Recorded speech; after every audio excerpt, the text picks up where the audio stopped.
They call it paradise on earth. For centuries, Kashmir was a land of dreams. British visitors were so mesmerized by its beauty, they called it Switzerland of India. But today, this paradise hears more gunshots than laughter. Its mountains witness more blood than snow, more cries than laughter.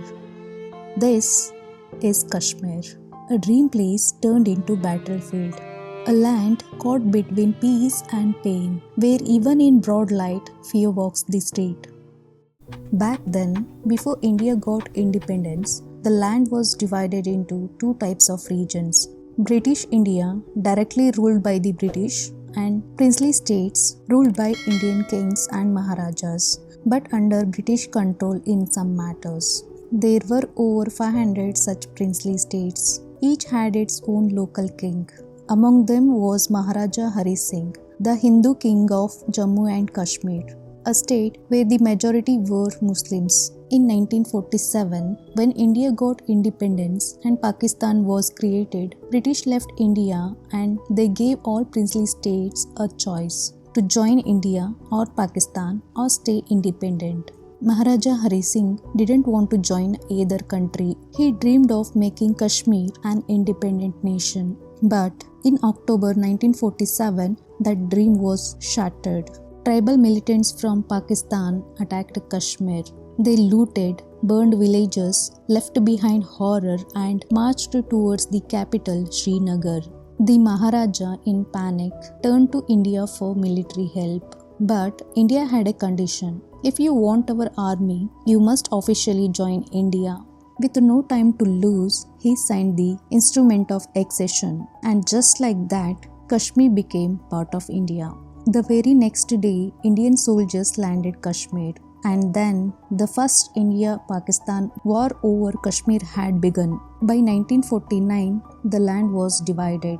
India controlled Jammu and Kashmir. Pakistan took over what it calls Azad Kashmir and Baltistan. A new border was born, the line of control. To protect Kashmir's identity, India gave it a special status. Article 370 of the Constitution. Article 370 was meant to protect Kashmir's special status within India. It gave the region its own constitution, its own laws, and ensured autonomy in key matters. By the 1980s, Kashmir's economy was in deep crisis. The wars between India and Pakistan had left lasting scars on the region. As military presence grew, tourists stopped coming and Kashmir's economy, once reliant on tourism, began to collapse, leading to widespread unemployment.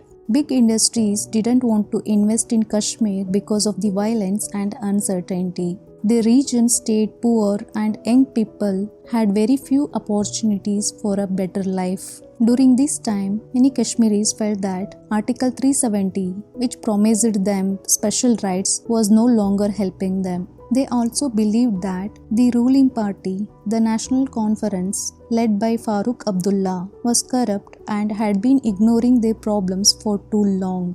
Tired of fake promises, many young Kashmiris started supporting a new political party called the Muslim United Front. This new party promised to fight corruption and protect the rights of Kashmiris. Soon, the call for independence grew louder, echoing through the valleys and mountains of Kashmir. And then came a moment that changed everything. It was 1987 Jammu and Kashmir Legislative Assembly elections. People came out in huge numbers to vote for MUF candidates. Many believed this election could finally bring the change they had been waiting for. They thought their voices would finally matter.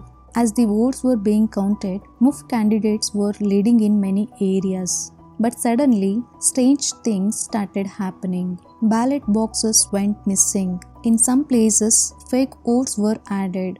The ruling party, along with the Congress, were blamed for rigging the elections to stay in power.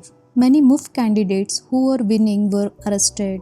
Some polling booths were taken over by force. The youth who had supported Muslim United Front felt completely betrayed, not just by their local leaders, but by the Indian government itself. Their anger was not just against Farooq Abdullah, but also against New Delhi. Some of these angry young men decided to take a different path. They crossed into Pakistan as Kashmir was filled with anger and sadness. Pakistan saw what was happening, the broken trust and rising anger, and then decided to take advantage of it. Pakistan began training and helping these young men, turning them into militants. January 1990, cold winds were blowing through the Kashmir. But the real chill was not in the air. It was inside the heart of thousands. On the night of January 19th, 1990, fear took over. From mosque, a terrifying message was heard.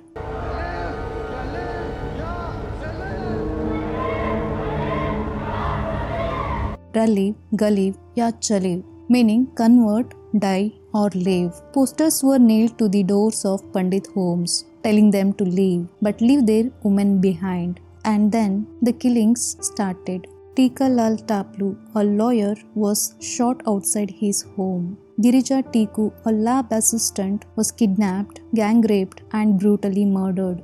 Her only crime? She was a Pandit. Justice Neelkant Ganju, a retired judge, was shot dead in broad daylight in a busy market. The message was clear: leave Kashmir or face death. Militant groups like Hizbul Mujahideen and JKLF, with the support from Pakistan, wanted to make Kashmir a Muslim-only region. And the Pandits, they were seen as the symbols of India, easy targets for terror. Over 700 people were killed. More than 1 lakh people had to leave their homes. 400 plus temples were destroyed and over 30,000 homes were abandoned. For those who stayed behind, life didn't get better. Markets closed early, children didn't go to school. One wrong word could mean death. After the Pandits left, Kashmir slowly turned into a war zone. Ordinary people were stuck between the militants and the Indian army. Gunfights broke out in narrow streets. Bombs exploded in crowded markets. Fear became a part of everyday life. The Indian army sent a huge number of soldiers to Kashmir, almost 1 soldier for every 8 civilians. It became the largest military presence anywhere in the world. But even with all these soldiers, terror ruled the streets. There were horrifying incidents that shook the valley to its core. Life was no longer normal. It was a constant fight for survival. Every day in Kashmir felt like another step further from peace, another chapter of violence in a land that once only knew beauty.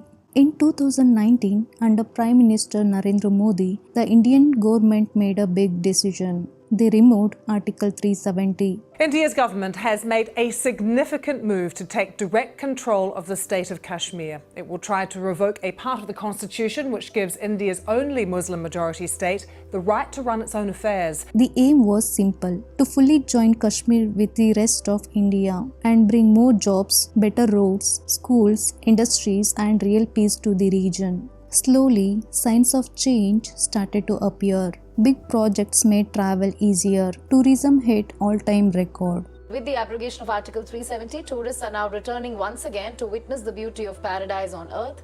This year alone, 1.27 crore tourists have made their way to the valley and numbers are expected to swell further. More than 36,000 new government jobs were created. Let's take on the terrorism side, only 2 recruits, and that also in 2024 only 2 people have been recruited, where the figures used to be 100, 200, 300 earlier. If you see all these parameters, I feel we are moving towards peace and prosperity. But still, the fear that once filled the valley has not completely gone. Even today, the old wounds of the past continue to hurt. Just when it felt like Kashmir was finally finding peace, terror returned.